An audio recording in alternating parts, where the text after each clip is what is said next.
مرحبا بكم اخوتي في القناه ديال ايمن الولي. اليوم نهضر على واحد الموضوع مهم كيتعلق على واحد الطفل ابن منطقه سوس اللي كنتمي ليها، اللي اشترك في هذا البرنامج اللي سميتو رشيد شو او رشيد تفاهه. هذا الطفل اللي اشترك في هذا البرنامج بلاص ما يهضروا عليه في المجال التقنيه، لان هذا الطفل هو اصغر طفل في التقنيه، في المجال التقنيه وفي المجال ديال المعلومات. اللي جات شركه جوجل خصيصا جات عنده لانه كيستحق، لانه هو عنده موهبه في المجال ديال التقنيه، واللي كتعتبر اصغر طفل في المجال التقنيه.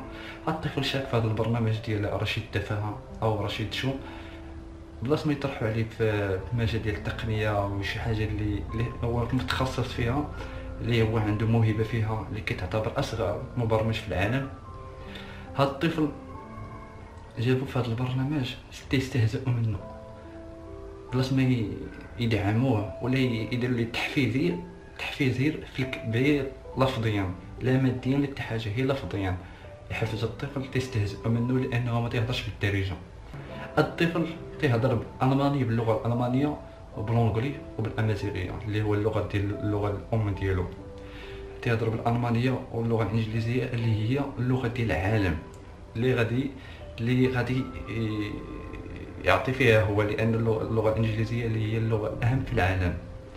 بلاص ما تهضروا عليه في المجال ديال التقنيه، هضروا عليه على انه ما يهضرش الدارجه، هو عنده الدارجه مهرسه، لان في الدار تيهضروا باللغه الامازيغيه واللغه الام. داكشي علاش ما تيهضرش بالدارجه. هو بعدا تيدير محاوله تيهضر بواحد اللغه ماشي لغته، تيهضر بالدارجه، ما تيعرفش ليها، وما غاش نضحكوا عليه لانه هو تيحاول.